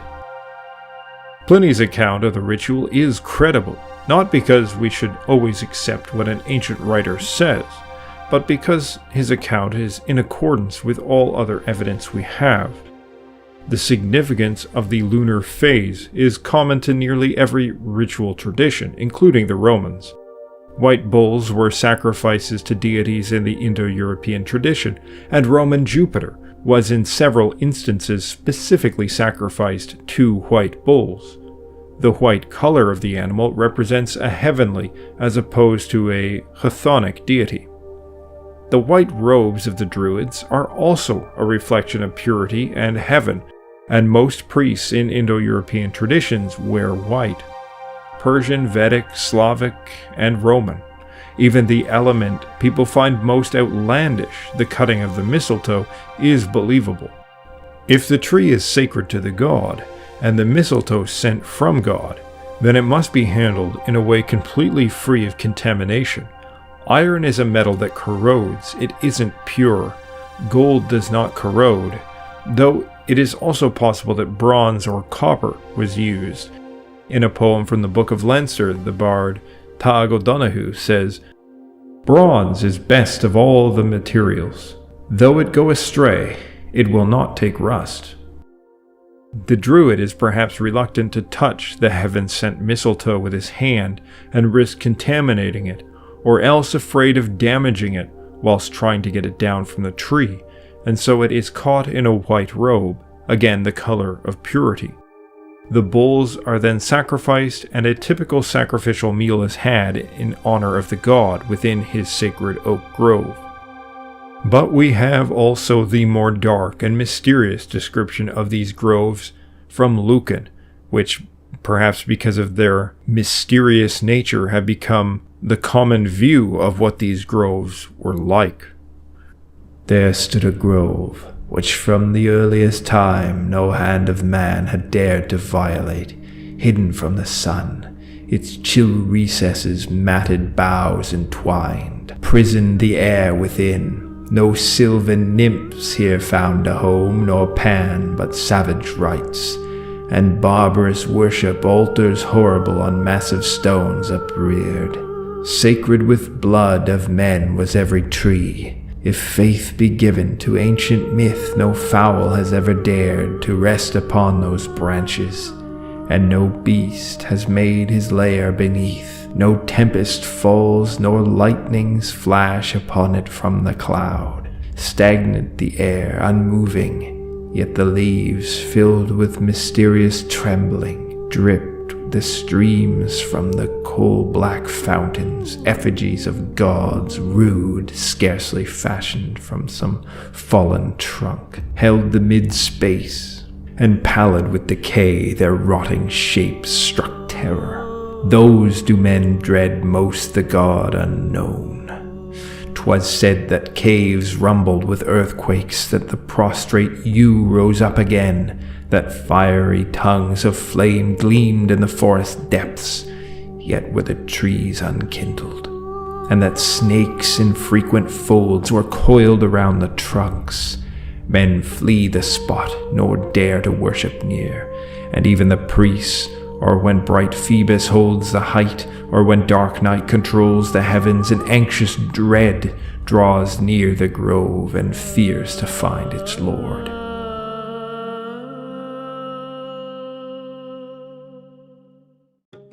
The Gauls were said to have grieved as the oaks fell, and thus the first recorded felling of a sacred grove in Europe was not at the hands of Christians, but Romans. The Romans too had sacred groves dedicated to various gods, and sacrificed victims at bloodied altars made of stone, and had massive gladiatorial games where people were brutally slain to the great cheers of thousands. So this moral posturing is paper thin. The oak grove was likely no darker or more mysterious than any other sacred grove ever grown in the world.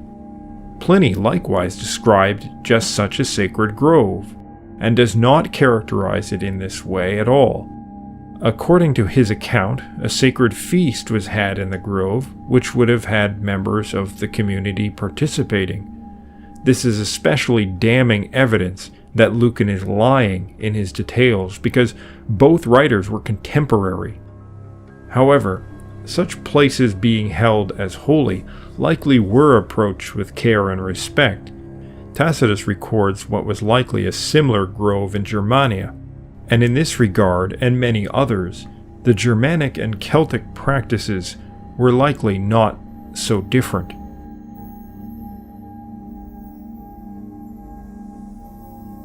The sacrifice of cattle was likely quite common, and in some cases continued into the early modern period. Accounts from Scottish Highlands suggest that in the event of severe illness in a herd, farmers would sacrifice one or two, burying them beneath trees in exchange for the health of the rest. Cattle continued to be sacrificed to Saint Malrua in the Scottish Highlands as late as the 17th century, to the shock of the church authorities.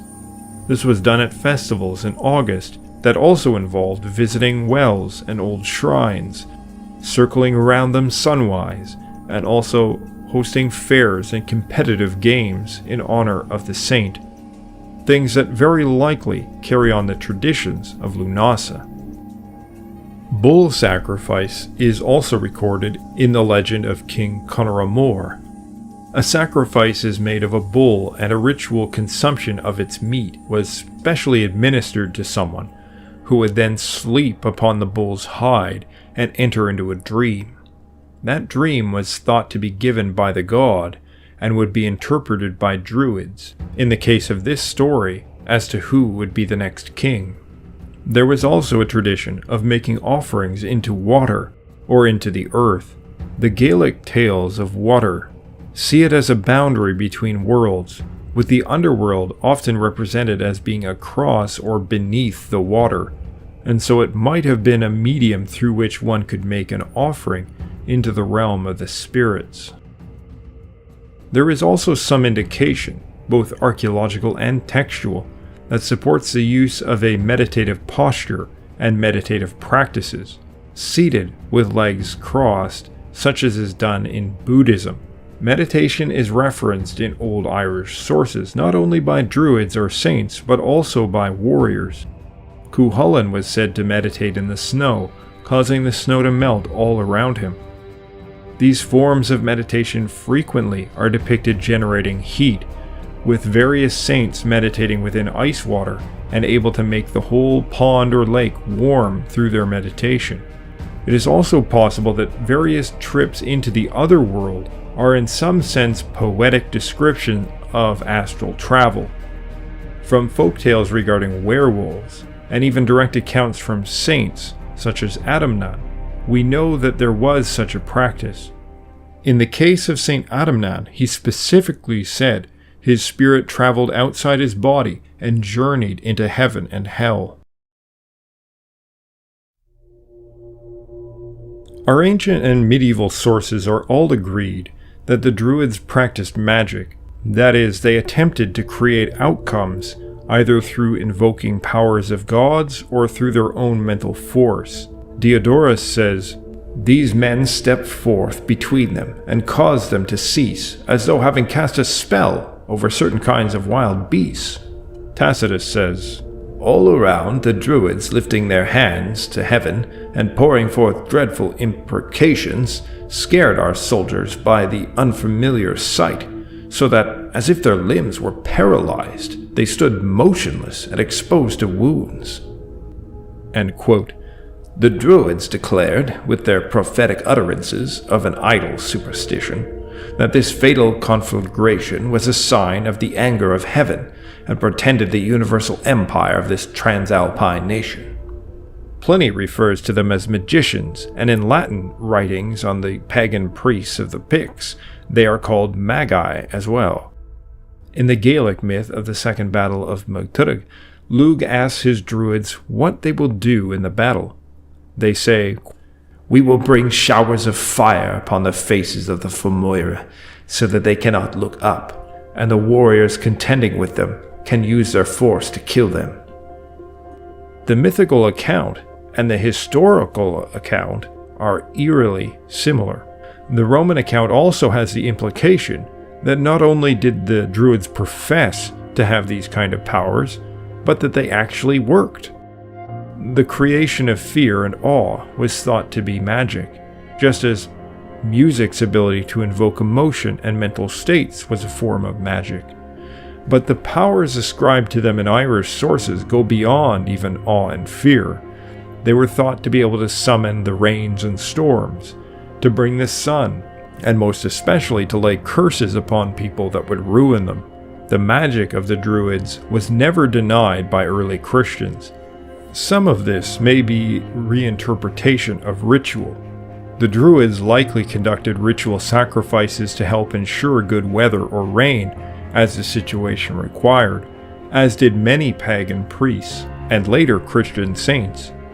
There is also recorded a tradition where the High King must be up to greet the sun before it rises, and likely the Druids performed a morning sacrifice at dawn that was a form from ancient times believed to ensure the new day and reenact the cosmic beginning.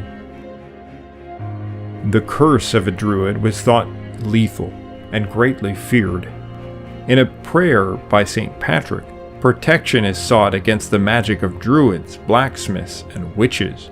Yet saints were also said to level curses against people, killing them or destroying entire armies through them.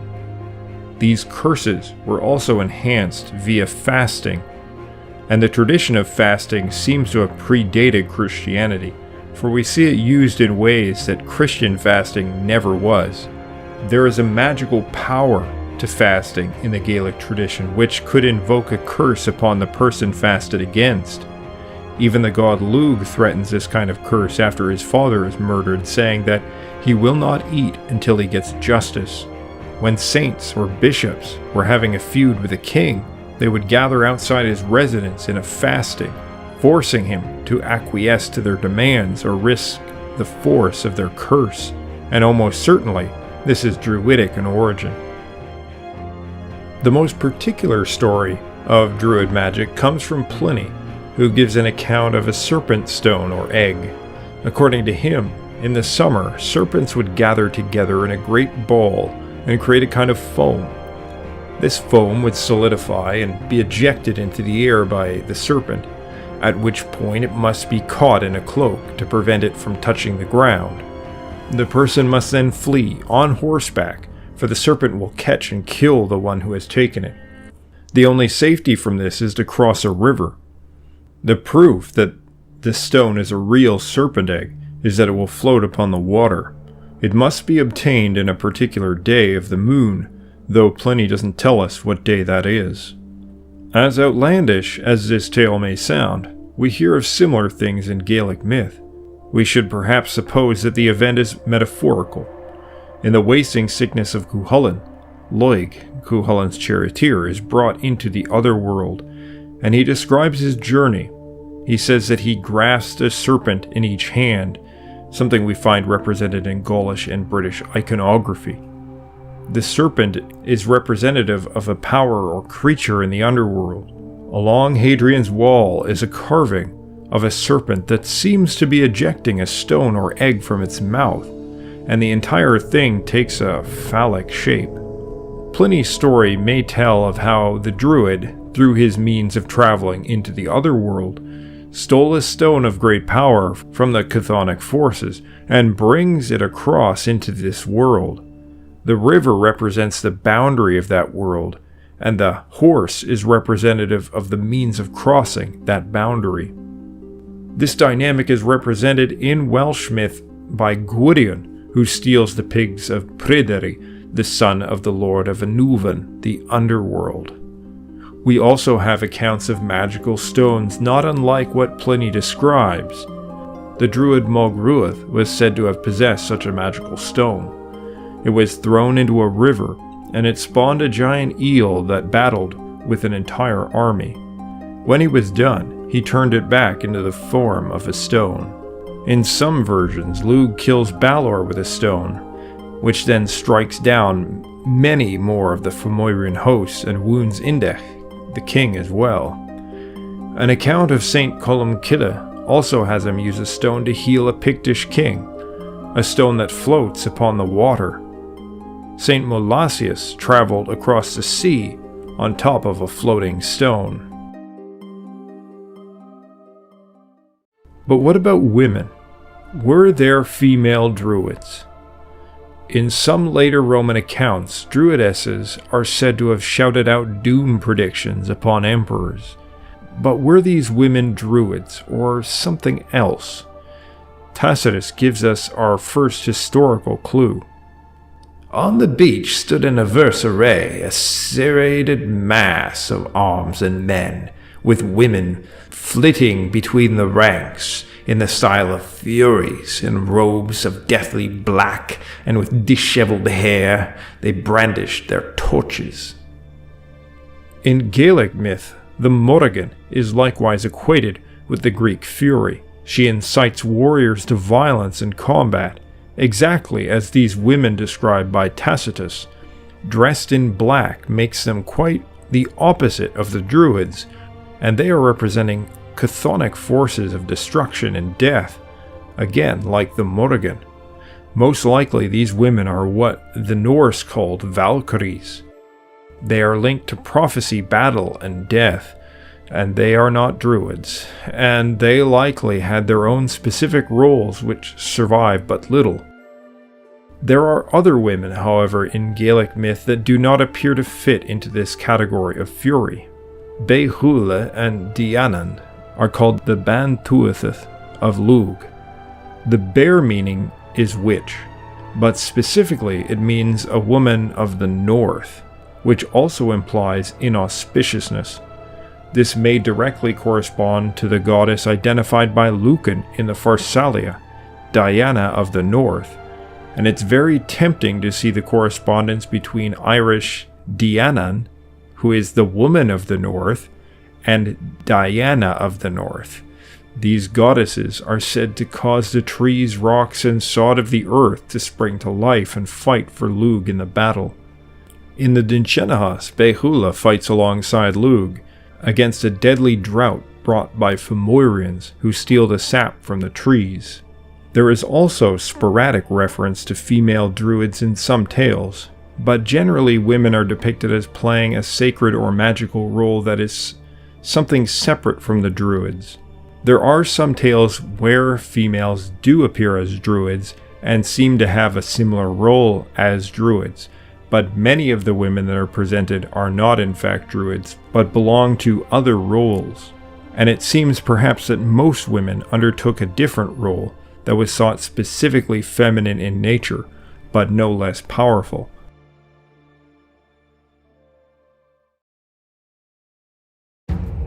They who are troubled with unusually severe disease, and they who are engaged in battles and dangers, either sacrifice men as victims or vow that they will sacrifice them, and employ the Druids as the performers of those sacrifices, because they think that unless the life of a man be offered for the life of a man, the mind of the immortal gods cannot be rendered propitious, and they have sacrifices of that kind ordained for national purposes. Others have figures of vast size, the limbs of which are formed of osiers. They fill with living men, which being set on fire, the men perish, enveloped in flames. They consider that the oblation of such as have been taken in theft or robbery or any other offense is more acceptable to the immortal gods, but when a supply of that class is wanting, they have recourse to the oblation of even the innocent. This is one of the most famous images of the Druids, a giant wicker man filled with human sacrifices. But it isn't only Caesar who makes his claim. Sopater, the 4th century Greek poet, wrote, "Among them is a custom, whenever they win victory in battle, to sacrifice their prisoners to the gods. So I, imitating the Celts, have vowed to burn as an offering 3 of these false dialecticians." While Caesar can be said to have had a political motive to invent such a druidic tradition, no such motive exists with Sopater. Yet, both suggest sacrificing men to the gods by fire. Posidonius, as Strabo tells us, also gives account of such things, and he likewise would have had little reason to invent the tales. They used to strike a human being whom they had devoted to death in the back with a saber, and then divine from his death struggle. But they would not sacrifice without the Druids. We are told still of other kinds of human sacrifices. They would shoot a victim to death with arrows, or impale them in the temples, or, having devised a colossus of straw and wood, throw into the colossus cattle and wild animals of all sorts, and human beings, and then make a burnt offering of the whole thing. Diogenes Laertius said of the Celts near Greece, "For their crimes they keep prisoners for 5 years, and then impale in honor of the gods, dedicating them together with many other offerings of first fruits, and constructing pyres of great size. Captives are also used by them as victims for their sacrifices in honor of the gods. Certain of them, likewise, slay together with the humans such animals as are taken in war, or burn them, or do away with them in some other vengeful fashion." Unlike Caesar, however, who suggests that innocent people were victims of these sacrifices, all other writers suggest that this was done to criminals or war captives, which in Rome or Greece would very likely have faced execution or enslavement. We must ask ourselves if there is a genuine moral distinction to be made between execution and sacrifice. Some dispute the claim of human sacrifice altogether, and though there is some archaeological evidence that may point toward it, such as bog bodies or other strange burial practices, there is certainly not evidence of mass human sacrifices. Excavations at sites such as Uisneach in Ireland did not reveal piles of human bones, but animal bones. Early Christians in Ireland do not speak of mass, grisly human sacrifices, and appear less morally shocked by the Druids than Caesar claimed to be. In tales of saints, we do not find them bursting in, disrupting human sacrifices, and saving the poor innocent people condemned to die by evil Druids, as one might expect if such things were taking place. In fact, the opposite seems to be the case. Early Gaelic law was very restrictive about implementing a death penalty, with the Brethim much preferring the eirc, or the blood price, That is, even in cases of murder, the Brethim would promote the acceptance of a legally set value for the life of the victim depending on their class and profession, which the murderer would have to pay to the family of the victim. This is the basis for the dramatic telling of the fate of the sons of Turin. It is explained how St. Patrick had favored the execution of one who had tried to kill him, and that the man was put to death by Patrick's word. They said although Patrick favored the death penalty, it was because he could ensure that the man could be forgiven for his sins and sent to heaven, but that was due to the special power of the saint. Now that outcome could not be certain, and so the blood price was favored in all cases where the perpetrator was willing to pay the fine and not transgress the law again. We can potentially see St. Patrick filling the role of a druid, dedicating the soul of the slain to God, and this act being little different functionally to the so-called human sacrifices of the Druids. If the sacrificial victims were criminals or war captives slated to die, the Druids' role was to send their spirits to the gods. There is also an example where the Druid was said to divine from dying men. The realm of the dead was thought a place full of knowledge, and the Druid seeks the knowledge the dead possess, which the dying, in their transition, might be able to relate in some way. The same element can be seen in myths of the Norse, Odin, who travels to hell to seek foreknowledge from a dead vulva. There is likewise reference made to the sleeping upon grave mounds in order to obtain knowledge, again relating to communicating with the dead. The association with the north, and the Druids facing towards the north when seeking foreknowledge from the gods, may also relate to this. The north is the abode of the spirits of the ancestors, it is the abode of the dead, and the abode of the gods. Thus why the Christian writer calls it hell. But this is not a hell under the earth, nor a cursed place, but the axis of the sky. In one of St. Patrick's Irish hagiographies, it is said that he visited the Fair of Taltew, a Lunasa festival, and gave it his blessing. In the Lugh Gvala Éireann, Lunasa is called the only high assembly. Patrick forbade the killing of anyone upon the field of Taltew, but he gives permission for one person to be killed upon a nearby mound. This killing of a person at the festival likely relates to what a Roman observer would have called a human sacrifice, a person killed during a national assembly dedicated to a god. Yet we can hardly suppose that St. Patrick was sanctioning the murder of innocents. He was likely giving sanction for some ritualized execution of a prisoner on that day. And we see much evidence that supports a type of ritualized execution in Irish history, often with drownings, but sometimes burnings and also hangings recorded in Irish annals. An element can perhaps also be seen in the Welsh Mabinogi tale of Bran, son of Llyr.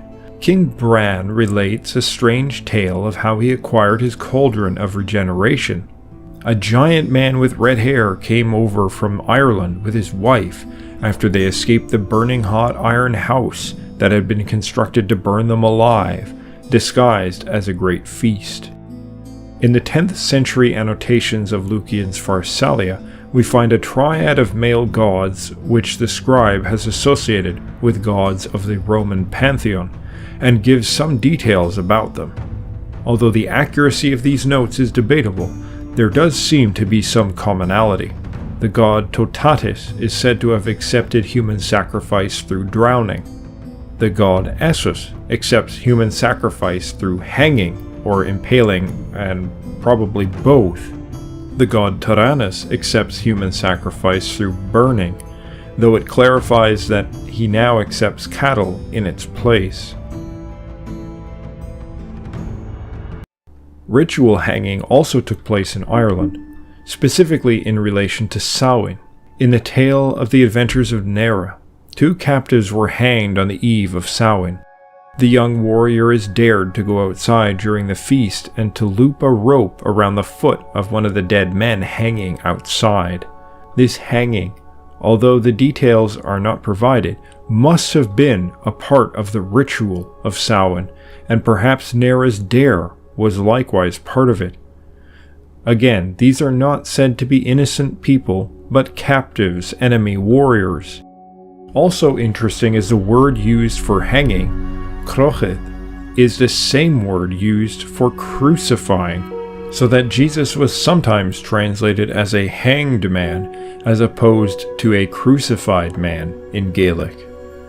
It seems likely that all three of these customs did at some time take place in Ireland around important festivals, but that they were captive enemy warriors or criminals, people who would have been killed anyhow. In Dio Cassius's account of Boudica, he ascribes violent acts including hanging and impaling to her victorious troops, but he distinguishes between these acts and sacrifices that he also said took place. Tacitus makes no mention of human sacrifice by Boudica, relating only that it was a bloody conflict where no prisoners were taken. Is there a difference between human sacrifice and execution? The difference would lie in the idea that the killing is a thing propitious to the gods, as Caesar says. The Druids conceived of a cosmic truth upheld by the gods and observable by men. That force was balanced in all things. That included life and death. This idea can also be found in various Greek myths where Apollo, seeking to extend the life of Admetus, makes a bargain with the fates that they can have the life of his wife in exchange. This is exactly the same concept at work. At one time, the Greeks themselves may have acted under the same impulses. Indeed, human sacrifices featured numerous times in Greek myth, with important figures like Agamemnon having sacrificed his own daughter, and many other tales of human sacrifices averted only at the last moment. Ancient Romans also committed human sacrifices, as did the Norse, as did Hebrews, and Aztecs, and probably every ancient society in the world at some point in its history. Caesar does relate that it is in times of intense hardship that these sacrifices were made, and he would have seen them at their very worst. A total war was being waged across Gaul in which hundreds of thousands of men went to their deaths fighting for their lands. Desperate times cause desperate responses, and it isn't inconceivable that what may have been part of a custom of sacrificing prisoners and criminals on sacred days to ensure prosperity of the community morphed into something more drastic, but it is difficult to say for certain. Yet the basic image that we get is that the Druids likely did perform human sacrifices, though almost exclusively these people were criminals or enemies who would have been executed anyhow. In Ireland it seems to have been quite rare, and perhaps only associated with major feast days, with one or two criminals or captives executed, with the Druids dedicating them to the gods, and with early Christians finding little to fault in it, based on the absence of criticism of the practice, and even potentially a sanctioning of it by early Christians, who tried to push for a more widespread application of the death penalty in opposition to the typical Brehon fine.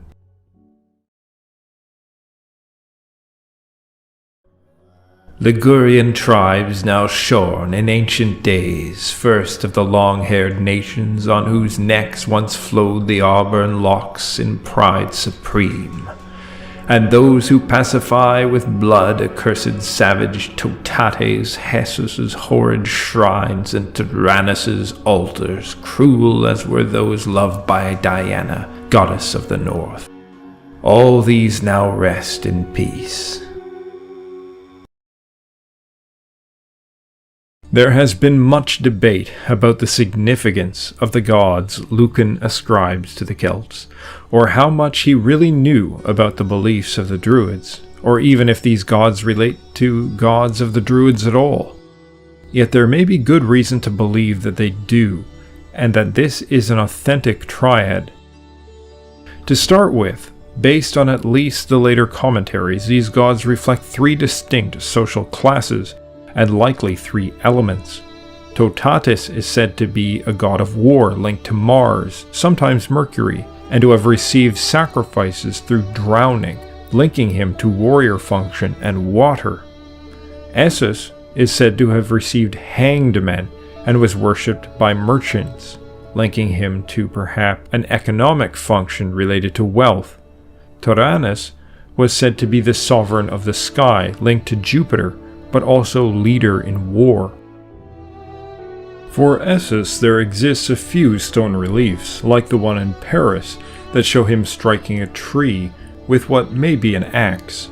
Many theories exist as to what the tree holding the three cranes symbolizes, but it does link the god to trees, maybe to axes.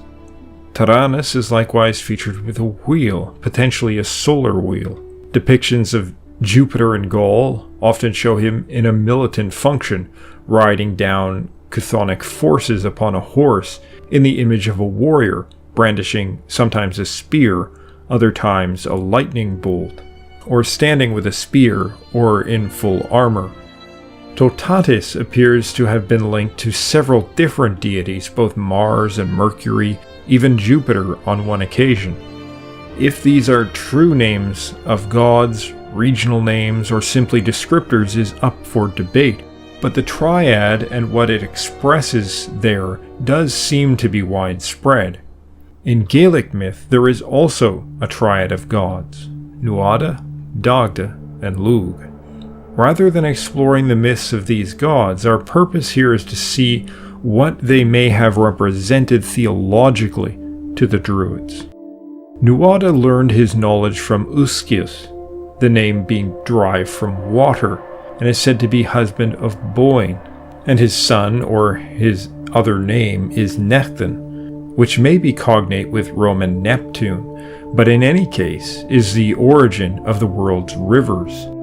He likewise serves as a king closely associated with law and particular rules around combat and warfare.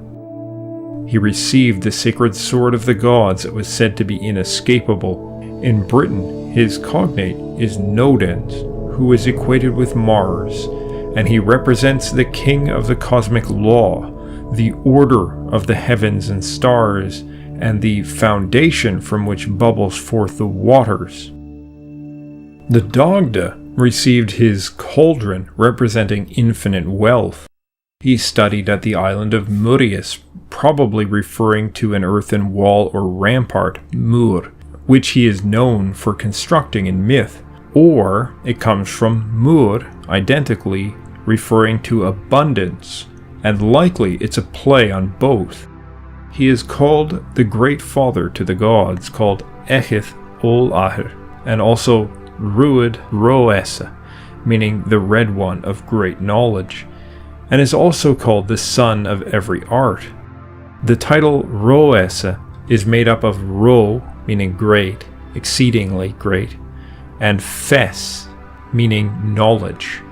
And this is very similar to a popular name for Mercury in Gaul, Visucius, meaning the knower, with Fes and Vis being the same word, simply one in Gaelic and one in Gaulish.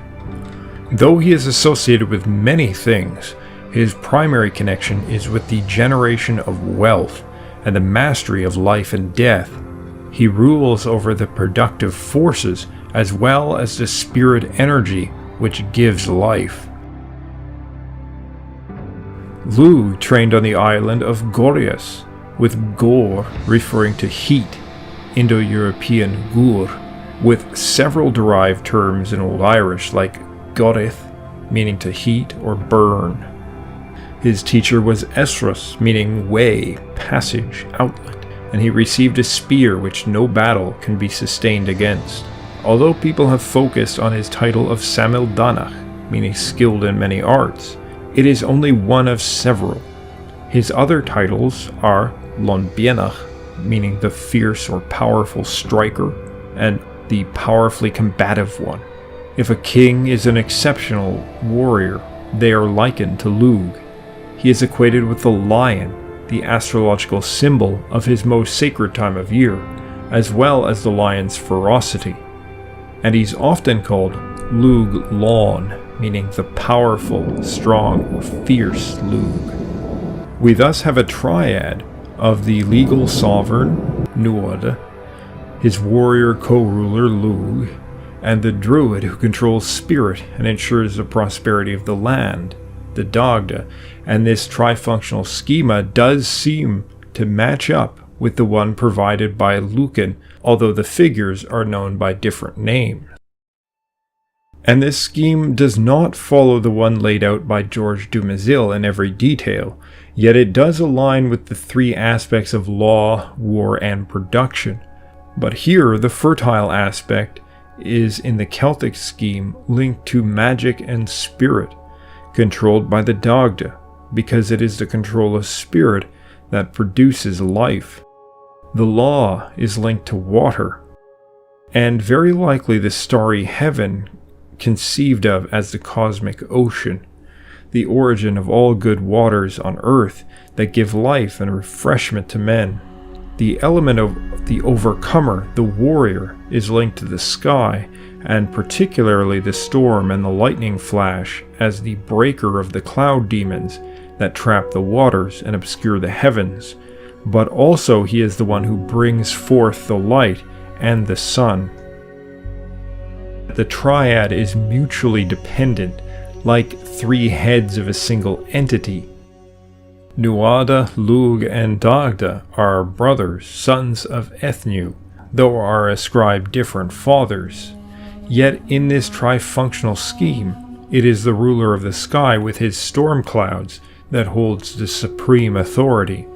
Yet the Druids' association with oak and the oak's association with the thunder god suggests that it was this god in particular that was the focus of the worship of the Druids. In Welsh myth, Thay takes the form of an eagle and perches atop an oak, which is also symbolically representing in that scene Mount Snowdon. The eagle's flesh is said to slake off him and be eaten by a pig at the base of the tree. This flesh is the acorns falling in autumn, which the pigs were put out to eat, and Thay is here the physical expression of the tree itself. Gwydion is shown controlling the life cycle in a manner similar to the Irish Dagda, bringing him down from the tree and restoring him. The other sons of Ethnu appear as the divine manifestations of social functions within the Iron Age Celtic social order. Goivnu is the blacksmith god, with his name meaning simply smith. Credna is the worker of gold and other fine metals like bronze and silver, and crafts Nuada's arm. Luchta is the carpenter, Ogma is the warrior, Dienkecht is the physician, Edain is the poetess, Ethnu herself is the cow goddess, also represented likely as Bowen and Danu. She is the cosmic potentiality, the kernel, as her name suggests, which manifests the various gods which govern the unfolding of the cosmos and the maintenance of the order or truth. There were likely many local cults of gods, as well as cults of ancestors, and likely gods took different names depending on the local traditions of the tribes, and were in part merged with the identities of their ancestral figures. This is in part a result of how the gods were thought to manifest in the world. If a king was an exceptionally powerful warrior, he was sometimes called Lugh Reborn, and this was not simply a poetic exercise, but part of the divine conception that the power and nature of the god was reflected within the people. If a king was especially just and balanced, he would be likened to Nuada. In myth, this gets expressed as being somehow the physical children of gods, but it is more accurate to think that someone who expressed the qualities of that particular god were thought to be a rebirth or the son of that god which they embodied. When ancestors die, they were venerated and perhaps directly equated to various gods based on their character or professions, so that their veneration is hard to separate from the worship of the gods themselves. And so this association between them and their job and then the god of that job is very interconnected. So when a person is performing that craft, they are performing like the god. And this is seen by the other name of the Tuatha Dé Danann, which is the Aes Dana, right? The people of skill, the people of art.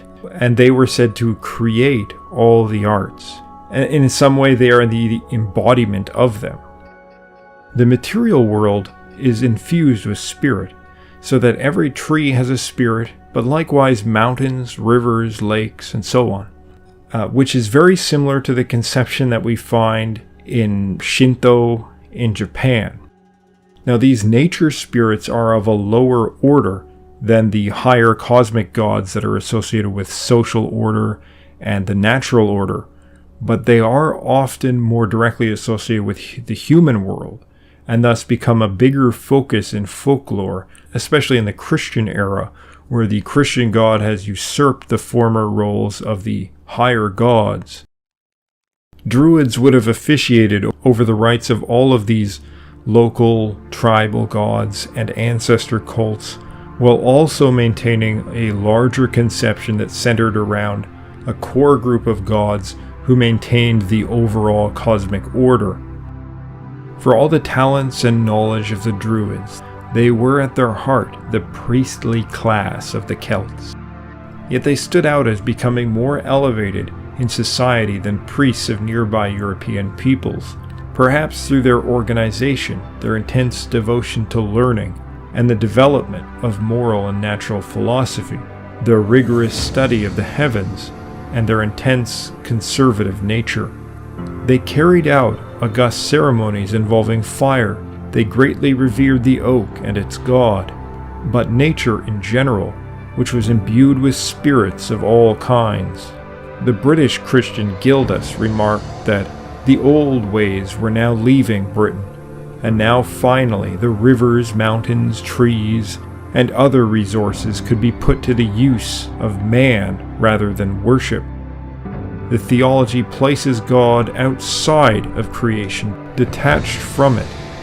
This was not the Druidic view, which saw the gods as part of the ever-existing eternal world, which changes in time through fire and water, but like the human soul, is never destroyed. One might wonder, then, if the soul and the cosmos were, in their view, of one and the same type. But such questions may never be fully answered. They died, along with the last Druid. What remains to us is a flicker of light in the dark. And it's up to a new generation to rekindle that fire, and to ever follow the great guide of truth. I hope you enjoyed this presentation, and if you did, you'll consider supporting me through Patreon or PayPal. Videos like this take an extensive amount of research and time to put together, and I couldn't do it without all of my wonderful supporters. Great thanks to every one of you, and as always, stand tall.